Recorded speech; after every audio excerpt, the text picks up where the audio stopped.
Alright guys, so right here I have 4 nice sized crappie. Me and my friend yesterday went out and we caught about 25 crappie, and we decided to keep a few for dinner tonight. So here's 4 of the bigger ones that we kept out of the 25 we caught, and I'm going to go ahead and fillet them and bake them. Alright guys, right here I have a nice crappie that I'm filleting before I bake it. And so right here, this guy's about a 12-inch crappie, but anyway, what I'm doing is I make a cut right behind the gills and the fin, and cut upward as much as I can to get as much meat as possible back here. And then what you want to do is push your blade against the backbone right here, as you can see, and you'll cut through the bones that lead into the cavity. But basically you follow the rib cage, you get no bones up here, and you cut all the way down, and you don't want to detach it from the end or from the tail completely of the fillet, because then what you want to do is make a little decision right here, and then you fillet back down and get the scales off in the skin. So as you can see, I have like a piece of meat right here, and this is all boneless. So what you do is once you make the fillet right here, and I'll go ahead and do that. So basically this way, it helps if you keep it on because it'll hold it for you. And then see, you just cut right through by the skin. You just kind of keep your knife at an angle and don't use too much force to break through the skin. But you want to make sure you're constantly getting all the meat off, and as you can see, it's all coming off. Finish it out right here real quick. So right here I have a nice fillet of crappie right here.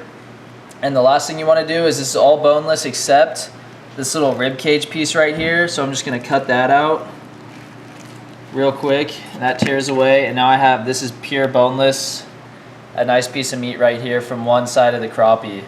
So I'm going to go ahead and bake this and see how it tastes. Alright guys, so I'm about to cook the crappies. I got 3 seasonings right here, and I have a thing of tin foil right here, and I'm going to go ahead and lay the fillets out on it. And this is, I just soaked all the fillets in salt water overnight. Some pretty good sized fillets in here. I got all the fillets laid out, and now I'm going to go ahead and throw some seasonings on.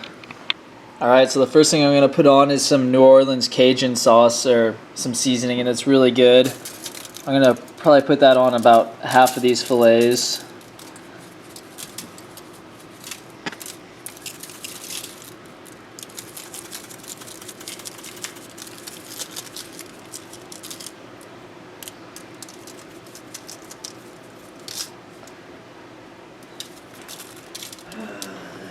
Now I'm going to throw on some Chicago steak sauce, even on fish.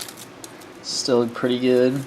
Alright guys, so I'm going to go ahead and grab the fillets, and put it in the oven. And I'm going to cook it at 325 for about 10 minutes, and in 10 minutes I'll go ahead and check it, and they should be about done at 325 in 10 minutes.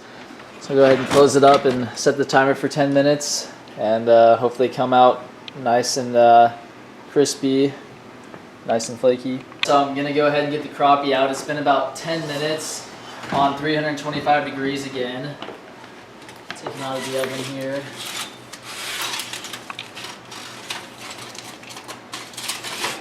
And I just checked them with a fork, so I know they're done. And basically what you want to look for to make sure they're done is just take a fork, and if they flake real easy like that, it just flakes off. And as long as it's not very chewy, as long as it flakes really easy, then they're done. So these all flake really easy, and I'd say they're done, and I'm going to go ahead and try them out. Thanks for watching.